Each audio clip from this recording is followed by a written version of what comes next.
Hello, friends, and welcome to today's episode. Denise had just begun her work shift at the Sacramento airport. As the two girls slowly make their way to her desk, Denise gets a creepy feeling. Denise rubs her eyes and takes a sip of her coffee. She had just begun her shift at Sacramento airport early that morning. As she settles into her chair, she can't wait for holiday guests to come in so she can help them check their bags for their trip. Then, out of the blue, two girls walk slowly up to her counter. They didn't have much luggage, and Denise thought one of them looked a lot like her granddaughter. As Denise checks their ticket, a creepy feeling goes up her spine. She takes a big breath. She was aware that she needed to move quickly. Denise Miracle, who worked for American Airlines, loved talking more than anything else. She was warm and friendly, and she had worked as an American Airlines ticket agent for almost 30 years. She was friendly and sure of herself, and she knew exactly how to do her job.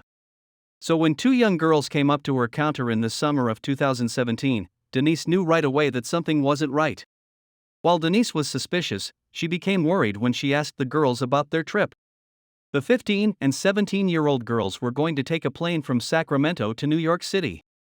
While Denise checked their papers, one of the girls was tapping her pink-polished nails on the bar, which made her look antsy. The other girl got a text message on her phone and showed it to her friend right away. The two girls looked at each other with scared looks on their young faces. It seemed strange that two girls their age were flying so far away, but then things got even stranger.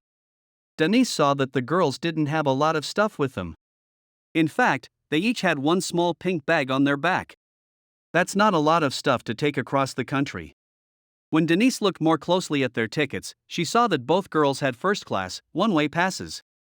As Denise thought, she started to have questions. How are these two girls going to pay for these tickets? Why didn't they have a lot of bags? What was even more important was where were their guardians? After seeing a few red flags, Denise knew she had to talk to the girls. She would expect the same from her own child, after all. But as the girls tried to come up with an answer without looking at their phones, Denise knew it was time for her to step in. She had to move quickly. "Your tickets don't seem to be working right," Denise says in a friendly voice. The girls just shrug and look at each other. Denise then tells the girls to be patient while she looks into it further. The girls then go to a place to sit down. The teens' tickets, on the other hand, were fine.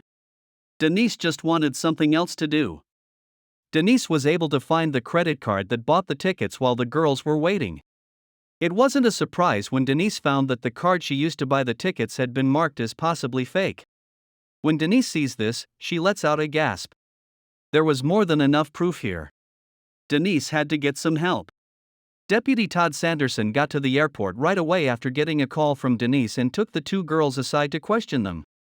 The deputy found out that the girls were going to fly to New York over the weekend for a modeling and music video shoot set up by a man they knew on Instagram. For their work over the weekend, each girl was promised $2,000. What's the matter? One of the girls didn't know that her ticket only let her go one way. It was clear right away that the two girls had fallen for a dangerous scam.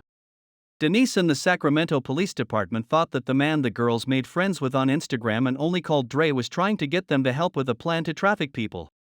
But as soon as the police tried to get in touch with Dre, his whole online profile and presence went away. The two girls then realized all of a sudden that the whole thing might have been a trap. There was no way that either girl would have said they would have done anything they didn't want to. One of the girls said, "We're smart." But no matter how smart they are, they probably wouldn't have had any say in the matter if Denise hadn't stopped them from getting on the flight. Things might not have gone well for them. In the end, both girls were sent back to their families, who were very thankful for Denise's care and kindness. A mom of one of the girls even found her on Facebook to thank her in person. In a public statement, American Airlines also thanked Denise for her amazing and perfect service. In this whole mess, Denise is the real hero. What a great story! You can never be too sure when a stranger will do something nice for you. Keep your cool, even if they say they can give you something amazing that you've always wanted. Two little girls are back where they belong safely thanks to Denise, Deputy Todd Sanderson, and the staff at American Airlines. That's it for today, friends. Please let us know what you think about this story. Thank you for watching, and we'll see you soon for more amazing stories.